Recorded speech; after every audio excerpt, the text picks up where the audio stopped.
Welcome to my channel. আমার আজকের recipe হচ্ছে মোগলাই পরোটা বা মিনি মোগলাই।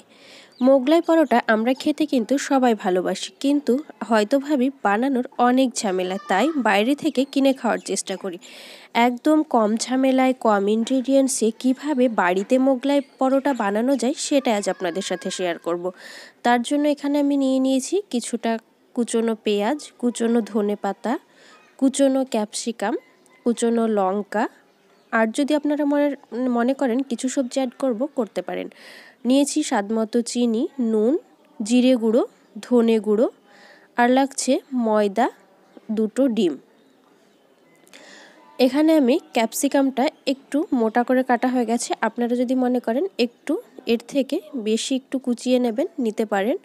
তো যাই হোক, এবার আমি ক্যাপসিকামটা, যেহেতু একটু শক্ত সবজি, তাই আমি একটু ক্যাপসিকামটা ফ্রাই করে নেব। তার আগে আমি ময়দাটা খুব ভালোভাবে ডো তৈরি করে নেব। তার জন্য ময়দাটা আমি একটা ছাঁকনির সাহায্যে প্রথমে একটু টেলে নিচ্ছি। ময়দাটা পুরোটাই টালা হয়ে গেছে। এবার আমি ওতে খুব সামান্য নুন দিয়ে দেব, তারপর একটু দেব ঘি। ফার্স্টে আমি নুনটা দিয়ে দিচ্ছি। এবার আমি 1 চামচ ঘি দিয়ে খুব ভালোভাবে মথে নেব। খুব ভালোভাবে আগে মেখে নিতে হবে, তাহলে মোগলাইটা একদম ক্রিস্পি হবে। মেখে নেওয়ার পরে আমি একটা ডো তৈরি করে নিয়েছি। এই ডোটা আমি খুব ভালোভাবে মেখে নেব। অন্যদিকে ক্যাপসিকামটা নিয়েছিলাম। এবার আমি ক্যাপসিকামটাতে একটু তেল দিলাম, একটা কড়াইয়ে তেল দিয়ে ক্যাপসিকামটা একটু আমি ফ্রাই করে নেব, একটু সেদ্ধ করে নেব। খুব সামান্য নুন দিলাম। ফ্রাই করতে করতে ক্যাপসিকামটা অনেকটাই নরম হয়ে যাবে। 3 থেকে 4 মিনিট মতো আমি খুব ভালোভাবে নাড়াচাড়া করে নেব, এবং 3 থেকে 4 মিনিট নাড়াচাড়া করলেই নরম হয়ে যাবে। ক্যাপসিকামটা নরম হয়ে গেছে, এবার আমি নামিয়ে নিচ্ছি। অন্যদিকে এবার আমি একটা বোল নিলাম, তাতে কুচনো পেঁয়াজটা দিয়ে দিলাম। একটা বড় সাইজের কুচনো পেঁয়াজ, 4টে মতো লঙ্কা কুচিয়ে নিয়েছি, সেটাও দিয়ে দিলাম। ক্যাপসিকামটা একটু ফ্রাই করে নিলাম, সেটাও দিয়ে দিলাম। কুচনো ধনেপাতাটা দিয়ে দিলাম। এবার আমি দিয়ে দেব স্বাদমতো নুনটাও দিয়ে দিলাম, স্বাদমতো চিনিও দিয়ে দিচ্ছি। এবার আমি দেব 1/2 চামচ মতো জিরে গুঁড়ো, আর দেব 1/2 চামচ মতো ধনে গুঁড়ো।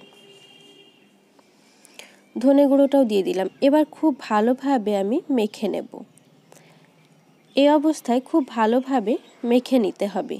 খুব ভালোভাবে মাখা হয়ে গেল। এবার দুটো ডিম নিয়েছিলাম, সেই দুটো ডিমটা দিয়ে দিলাম। এটা একটা পুর হয়ে গেল মোগলাই পরোটার জন্য। এই পুরটা খুব ভালোভাবে মাখা হয়ে গেল। এবার আমি মোগলাই বানানোর জন্য যে ডো তৈরি করে নিয়েছিলাম, সেই ডোয়ের আমি রুটি বেলে নিচ্ছি। একটা বড় করে রুটি বেলে নেব। তারপরে যে পুরটা তৈরি করলাম সবজি দিয়ে, সেই পুরটা আমি একটা চামচের সাহায্যে আমি একটু দিয়ে দিচ্ছি। আপনারা যদি মনে করেন এর থেকে বড় মোগলাই করব, তাহলে ডিমটা ওতে না দিয়ে একটা গোটা ডিমই আটাতে দিয়ে দিতে পারেন। এবার 2 দিক খুব ভালোভাবে মোগলাইটা মুড়িয়ে দিতে হবে।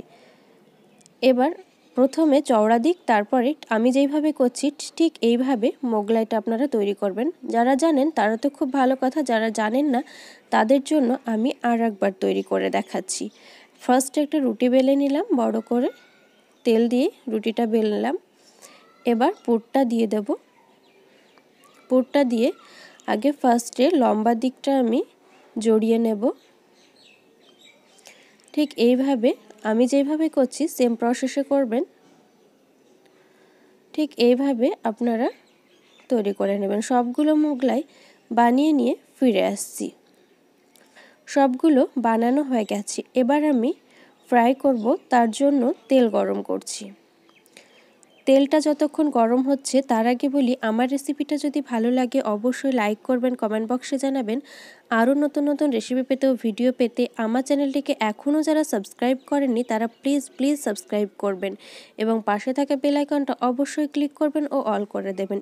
তাহলে সমস্ত রান্নার আপডেট আপনি সবার আগে পাবেন। এবং আমার অল সাবস্ক্রাইবকারকে ধন্যবাদ জানাচ্ছি। যারা আমার চ্যানেলকে সাবস্ক্রাইব করে পাশে আছেন তাদেরকে ধন্যবাদ জানাচ্ছি। যাই হোক, তেল গরম হয়ে গেছে, এবার আমি 4টে মোগলাই দিয়ে দিয়েছি। গ্যাসটা আমি একটু লো ফ্লেম করে দিয়েছি। ফার্স্টে তেলটা খুব ভালোভাবে গরম করে নিয়েছিলাম, এবার লো ফ্লেম করে আমি ভেজে নেব মোগলাইগুলো। মোগলাই খেতে একটু ক্রিস্পি হয়, আর ক্রিস্পির জন্য ফার্স্টেই কী করতে হবে, ময়দাতে খুব ভালোভাবে ঘি ময়ান দিয়ে নিতে হবে। তাহলে ময়দাটা মাখার সময় যদি আমরা একটু ঘি দিয়ে মাখি তাহলে মোগলাইটা অবশ্যই ক্রিস্পি হবে। যাই হোক, এপিট ওপিট করে ভেজে পরিবেশন করে ফিরে আসছি। তার আগে বলি, মোগলাইটা খুব ভালোভাবে ভাজতে হবে। যারা মোগলাই বানাতে জানেন তারা তো ভালোই, আর যারা জানেন না তাদের জন্য আমার রেসিপিটা একটু ফলো করবেন। যাই হোক, এপিট ওপিট করে পুরোটাই ভাজা হয়ে গেছে, এবার আমি পরিবেশন করে ফিরে আসছি। তৈরি হয়ে গেল ভেজ মোগলাই বা মিনি মোগলাই।